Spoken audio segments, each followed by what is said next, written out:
Bueno, aquí durante la pausa salieron varios candidatos que podrían ofrecerle su peso en oro a Donald Trump, ¿no? Allá hay varios candidatos. Pero bueno, vamos a pasar al siguiente tema. La semana pasada tuvo lugar la conferencia sobre prosperidad y seguridad en Centroamérica, convocada por los gobiernos de México y Estados Unidos. Representantes de la región, empresarios y banqueros acudieron a Miami para discutir temas de seguridad y economía, principalmente la recuperación de lo que se llama el Triángulo Norte, conformado por Guatemala, Honduras y El Salvador. En este contexto, México y Estados Unidos se presentaron como aliados, dispuestos a enfrentar juntos los retos que aquejan la región de Centroamérica, en particular el flujo migratorio ilegal ocasionado por los malestares en esa región. Vale la pena aprovechar este evento para reflexionar sobre el papel de ambos países en la región y cuál podría ser su futuro. Javier. Mira, definitivamente sería una gran oportunidad para cooperar, sería una plataforma para Estados Unidos para relanzar una política exterior hacia América Latina en general y Centroamérica en particular. La verdad, yo no lo veo. Yo no lo veo de este gobierno. Las posturas de este gobierno son... ¿De qué gobierno? Del gobierno de Trump. Okay. Las posturas del gobierno de Trump son precisamente posturas que le van a dar todavía más en la torre a Centroamérica. Tienen que ver con una mano dura en migración, tiene que ver con una mano dura en el tema de narcotráfico, tiene que ver con recortes del tipo de ayuda que sí necesita Centroamérica. En fin, yo no veo a este gobierno, a Estados Unidos, el gobierno de Trump, haciendo nada para ayudar a Centroamérica. ¿Y cómo explicas esta conferencia en Miami, que parecería pues muy positiva? Pero el discurso de Pence no dijo nada Pence que nos haga pensar que va a ir... El vicepresidente, que fue quien habló por parte de Estados Unidos, que vayan a ayudar. Y creo que también en el caso mexicano, históricamente ha habido buenas intenciones, pero a la hora de la hora es un poco lo que nos pasa con América del Norte.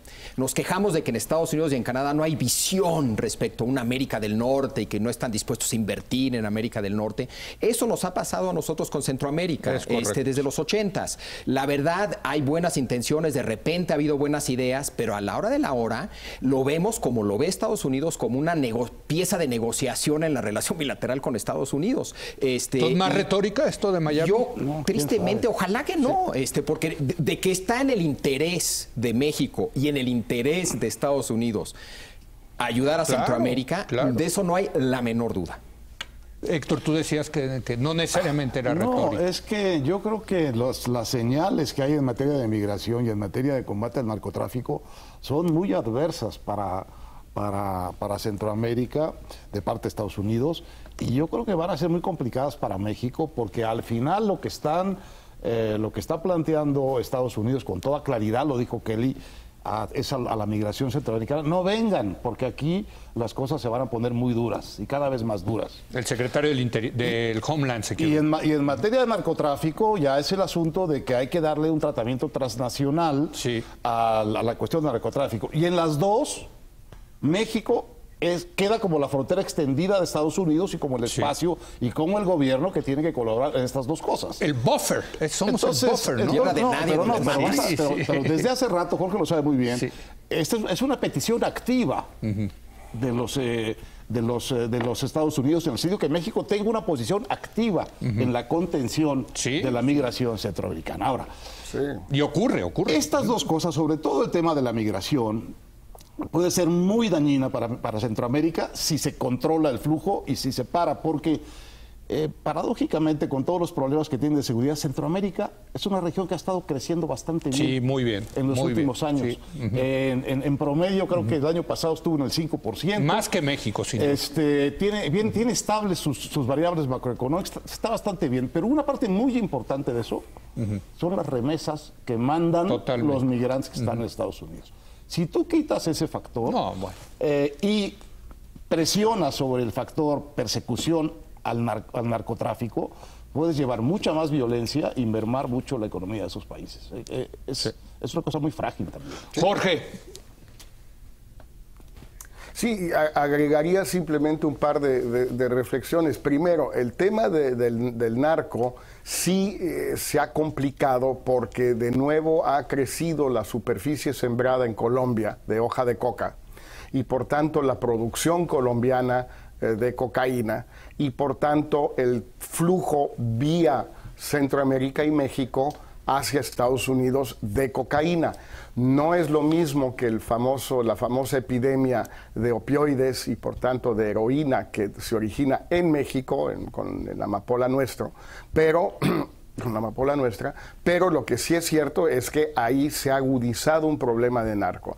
Y segundo, Kelly en particular sí ha sido muy insistente sobre el tema de la migración centroamericana, que no debe ser, la postura mexicana no debe ser solo una intervención puntual como la de julio del 14 a petición de Obama, cuando se dio la explosión de migrantes menores de edad no acompañados, sino que sea ya una postura permanente, definitiva de México para sellar la frontera, ya sea en la frontera, ya sea en el istmo de Tehuantepec. Bueno, esos dos elementos son muy complicados para México y para Centroamérica.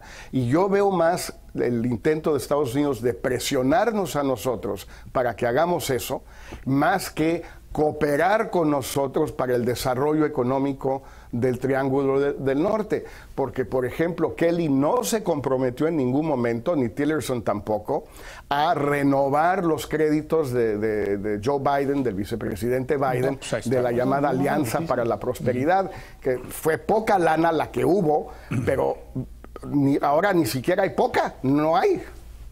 Pero entonces esta conferencia de Miami, más que verla como una cuestión positiva, lo que estamos viendo es la postura del gobierno de Trump para apretar a México, para que México a su vez apriete a Centroamérica. Nosotros les resolvamos el problema de la inmigración de indocumentados centroamericanos, más que la retórica esta de la cooperación y resolver el Triángulo del Norte, en fin, ¿no? Yo creo que sí. Y otro tema que preocupa es el tema de las deportaciones de miembros de bandas en Estados Unidos. Los salvatruchas. Los maras, y también el Barrio 18. Sí. Eso tiene un impacto enorme y terrible en El Salvador. Terrible. Y es una postura muy clara y muy vocal de Estados Unidos que va a hacer eso todavía más de lo que ya lo había hecho. Qué bueno que sacas eso, porque la migración no solamente es por cuestiones económicas en Centroamérica, también tiene que ver con cuestiones de seguridad. Cada vez más. Cada vez más. Mucha gente va huyendo de la violencia. Claro, o sea. sí. Ahora, México y Estados Unidos ya le han hecho mucho daño a Centroamérica en políticas conjuntas.